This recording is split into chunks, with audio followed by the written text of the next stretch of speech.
യേശുവിൽ എത്രയും സ്നേഹം നിറഞ്ഞവരും ആഗതമാകുന്ന രക്ഷയെ സ്വീകരിക്കാനായി നമ്മുടെ നാടും നഗരവും ഒരുമിക്കഴിഞ്ഞു.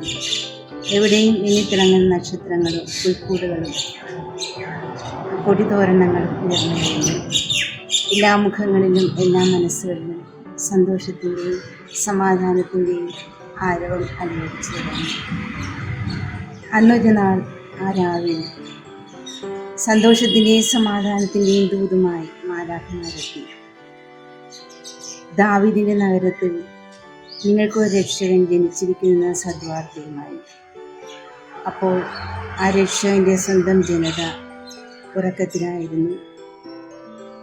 അങ്ങകലെ വയലുകളിൽ ആടുകൾക്ക് കാവൽ നിന്നിരുന്ന ഇടയന്മാർക്ക് ആ സന്ദേശം കിട്ടി. ഉടനെ തന്നെ അവർ പുറപ്പെടുകയാണ് രക്ഷകനെ കാണാൻ.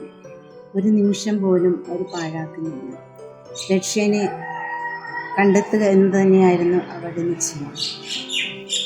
അവർ യാത്ര ചെയ്തു പുൽക്കൂട്ടിലെത്തി മാതാവിനെയും യോസേപ്പിതാവിൻ്റെയും ഒപ്പം യേശുവിനെ കണ്ടെത്തി.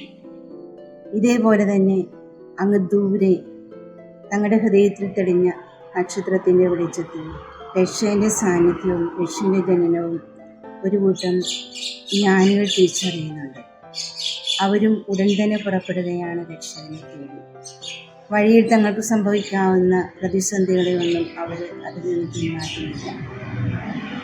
അവരും ഏറെ ദൂരം യാത്ര ചെയ്ത് ഏറെ പ്രതിസന്ധികൾ മറികടന്ന് പുൽക്കൂട്ടിലെത്തി യേശുവിനെ മാതാവിനോടും യോസേപ്പിതാവിനോടൊപ്പം കണ്ടെത്തി. തങ്ങൾ കാഴ്ചയായി കൊണ്ടുവന്നിരുന്ന പൊന്നും നിറയും കുതിരപ്പോഴും അതിർപ്പാദങ്ങൾ സമർപ്പിച്ച് സാന്നിധ്യം ചെയ്തു. നമ്മളും ഈ രക്ഷയെ തേടിയുള്ള യാത്രയിലാണ്.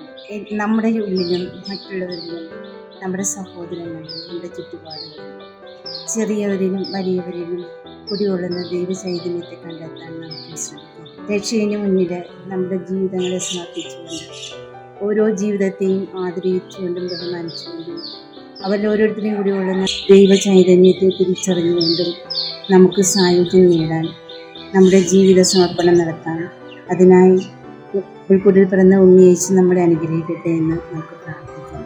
എല്ലാവർക്കും ക്രിസ്മസ് തിരുനാളിൻ്റെ മംഗളങ്ങൾ.